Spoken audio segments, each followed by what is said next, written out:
तो आशा करता हूँ कि सब लोग आप खुश होंगे, स्वस्थ होंगे।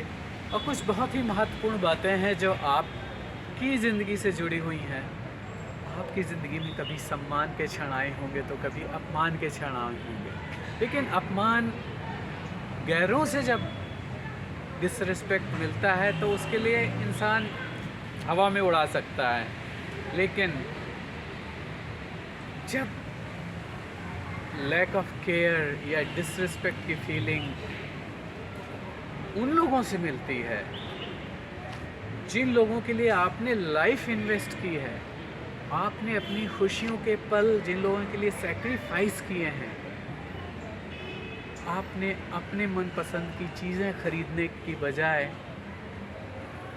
अपनी वेल्थ उन लोगों के लिए इन्वेस्ट की है जिनकी लाइफ को आप बेहतर बनाना चाहते हैं। जब उनसे अननोइंगली या नोइंगली डिसरिस्पेक्ट की फीलिंग आती है या लैक ऑफ केयर की फीलिंग आती है या लैक ऑफ अटेंशन की फीलिंग आती है तो वो बहुत ही पेनफुल होती है। और ये बात मैं किस आधार पे कह रहा हूँ, क्योंकि ये बात मैंने बहुत लोगों से जब चर्चाएं की, बुज़ुर्गों से और ऐसे लोगों से जो लाइफ में बहुत अच्छा कर रहे थे लेकिन उनके चेहरे में जब खुशी नहीं दिखी तो मैंने उनसे बात की। उनके दिल की फीलिंग्स जब मुझे पता चली तो मुझे लगा ये तो इतने निर्दोष हैं, इनके जीवन में तो खुशी ही होनी चाहिए, इन्होंने तो ज़िंदगी में हमेशा अच्छा किया, खुशी ही होनी चाहिए। और पता चला कि उन्हें ग्रांटेड लिया गया, चूँकि वो किसी को पनिश नहीं करना चाहते इसलिए उन्हें ग्रांटेड लिया गया और उनके प्रति एक कैजुअल एटीट्यूड हो गया। तो ये बातें मैं इसलिए करना चाहता हूँ कि लोगों को ये समझ में आना चाहिए कि कैजुअल एटीट्यूड उन लोगों के लिए जिन लोगों ने अपनी लाइफ को इन्वेस्ट किया है आपकी वेलफेयर के लिए। In my view it is sin, it is foolishness, it is stupidity. Casual attitude अपनी हेल्थ के लिए, हेल्दी खाना खाने की बजाय जंक खाना, it is like paralyzing own health. It is biggest sin, foolishness, stupidity.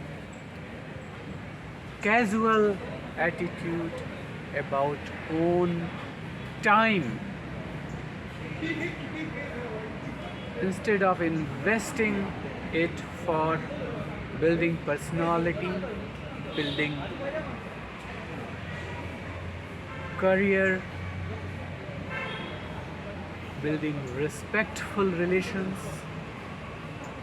doing something else, investing that time for the tempting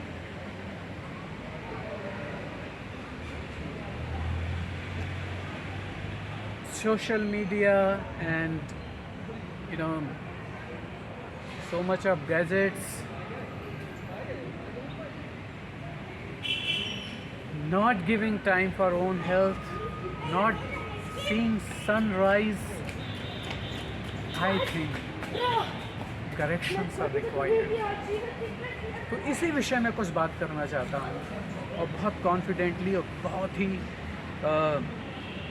उन लोगों के दर्द को समझने के बाद जिन लोगों ने कैजुअल एटीट्यूड का पेन फील किया, जिन लोगों ने अपनी हेल्थ में कैजुअल एटीट्यूड की वजह से लाइफ की क्वालिटी को डिस्ट्रॉय होते हुए देखा, उन लोगों की पेन की फीलिंग को देखते हुए, उस फीलिंग से कि ऐसे पेन से कोई ना गुजरे, कुछ बातें करना चाहता हूँ, इसलिए ध्यान से सुनने की कोशिश करिएगा। बचपन में मुझे याद है जब प्राइमरी स्कूल से जूनियर हाई स्कूल में गए और जब उस स्कूल से डिफरेंट स्कूल में गए ना, जूनियर हाई स्कूल से जहाँ पे 9th से 12th तक की स्टडी थी, तब का मुझे याद है कि उन्होंने बोला करेक्टर सर्टिफिकेट चाहिए, कंडक्ट कैसा था, तो करेक्टर सर्टिफिकेट बनवाने गए तो वहाँ पे तो अब ये लगा कि वो तो फॉर्मेलिटी होती है एडमिशन की, कॉम्पिटेंस तो उन्होंने टेस्ट लेके चेक कर ली, लेकिन कैरेक्टर कैसे चेक करेंगे, तो उन्होंने कहा सर्टिफिकेट लाओ। तो जब स्कूल गए तो वहाँ से सर्टिफिकेट मिला, तब जाकर एडमिट किया, तब जाके फाइनल एडमिशन प्रोसेस कंप्लीट हुआ। फिर देखा कि किसी भी कॉलेज से या किसी भी स्कूल से जब दूसरे स्कूल में शिफ्ट करते हैं तो टीसी में एक रो होती है ट्रांसफ़र सर्टिफिकेट में, कंडक्ट। उसमें कभी कभी गुड, कभी कभी बेस्ट, कभी कभी कुछ ऐसा लिखा होता है। क्यों? जो स्कूल है नया वो तो आपके मार्क्स देख के ये समझ गया कि इनकी कॉम्पिटेंसी कितनी है, कंडक्ट कैसा है वो आपका टीसी में उस कॉलम से समझ में आता है, यानी कंडक्ट की वैल्यू है। जब किसी जॉब से दूसरे जॉब में जाते हैं डिफरेंट कंपनी में तो बैकग्राउंड वेरिफिकेशन होते हैं। आपके इंटरव्यू की आपकी पर्सनालिटी का, आपके एक्सपीरियंसेस का, आपके कम्युनिकेशन स्किल्स का पता चल जाता है, लेकिन बैकग्राउंड वेरिफिकेशन से पता चलता है कि कंडक्ट कैसा है। और वो मैंने देखा कई लोगों के साथ कि कई लोग जो सिलेक्ट हुए थे कंपनीज़ में, बैकग्राउंड वेरिफिकेशन फेल होने की वजह से उन्हें बाय बाय कर दिया जाता है। इसका मतलब क्या हुआ कि experience competency is one thing, conduct is very important. क्योंकि अगर एक्सपीरियंस बहुत अच्छा है, कॉम्पिटेंसी बहुत अच्छी है, लेकिन अगर बैकग्राउंड वेरिफिकेशन यानी कंडक्ट में फेल हो गया ना तो आउटसाइड। तो प्रायोरिटी क्या है? प्रायोरिटी है कंडक्ट कैसा है। कंडक्ट का मतलब क्या है? रिस्पेक्टफुली बातचीत करना, ये कंडक्ट। और मेरा मानना ऐसा है कि जो मेरा एक्सप्रेशन है वो मैं हो रहा हूँ। अगर मैं रिस्पेक्ट एक्सप्रेस कर रहा हूँ तो मैं रिस्पेक्टफुल हो रहा हूँ, because my expressions will be they shape up. मेरा एक्सप्रेशन अगर ग्रेटिट्यूडफुल है उन लोगों के लिए जिन्होंने स्पेशल कंट्रीब्यूशन किया है मेरी लाइफ को शेप अप करने में, तो मैं अपनी लाइफ को ग्रेटिट्यूड से फिल कर रहा हूँ। और उनके साथ जो मेरा बॉन्डिंग है हमेशा ब्लेसिंगफुल रहने का, हमेशा प्रेयरफुल रहने का, उस बॉन्डिंग को भी मैं स्ट्रेंथ कर रहा हूँ। लेकिन अगर करियर अच्छा बन गया या कॉम्पिटेंसी बढ़ गई या समझ बढ़ गई या इंटेलिजेंस बढ़ गई, उस कारण से किसी को लाइटली ट्रीट करने लगा, एटीट्यूड दिखाने लगा,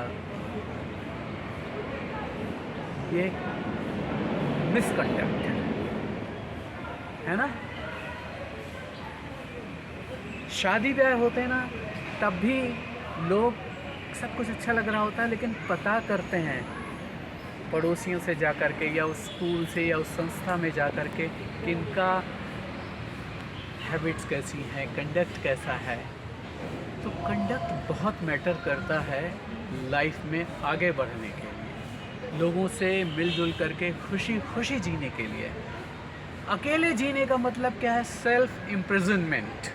अगर कोई मिशन है सिक्लूजन में जा कर के वेलफेयर के लिए बहुत कुछ काम करना है, that is different thing, that is not being alone. But अपने कंडक्ट को ऐसा करना जिससे कि लोगों का दिल ही ना करे साथ में जुड़ने का, लोग विड्रॉ करने लगें, वो है सेल्फ इम्प्रिजनमेंट। वो नहीं होना चाहिए, क्योंकि जिस दिन लाइफ में ब्लेसिंग देने वाले लोग नहीं होंगे, लाइफ में उन सिचुएशंस में it is just like that कि एक पाँव सही चल रहा है और दूसरा पाँव भी सही चल रहा हो, इसमें अगर कुछ चोट लग जाए तो एक पाँव से थोड़ा थोड़ा संभल करके चल लेता है। रिश्ते उसी तरीके होते हैं, लाइफ के पिलर्स हैं। अगर ज़िंदगी चल रही है और रिश्ते डैमेज हो गए ना तो ज़िंदगी डगमगा जाती है। इसलिए रिस्पेक्ट उन ज़िंदगी के पिलर्स को संभाल के रखती है। और रिस्पेक्ट का बहुत बड़ा उदाहरण तो ये है, जो यशवंत जी ये वीडियो बना रहे हैं, कितना ग्रेसफुली हैप्पीली बना रहे हैं, उनका टाइम वो मुझे दे रहे हैं, तो मैं उनको रिस्पेक्ट करते हुए कि thank you for your contribution Yashwant ji, आपने जो ये वीडियो बनाने में कंट्रीब्यूट किया। और टेक्नोलॉजी से, ब्लूटूथ से तो बहुत लोग बना सकते हैं, लेकिन जिस फीलिंग से आप ये वीडियो बना रहे हैं मेरे साथ, रिस्पेक्टफुल फीलिंग के साथ, उसके लिए आपको थैंक यू कहते हुए, क्योंकि ये वीडियो बहुत लोगों की लाइफ में कुछ पॉजिटिव कंट्रीब्यूशन कर सकता है। कुछ मेरा कंट्रीब्यूशन है, कुछ आपका। Thank you so much.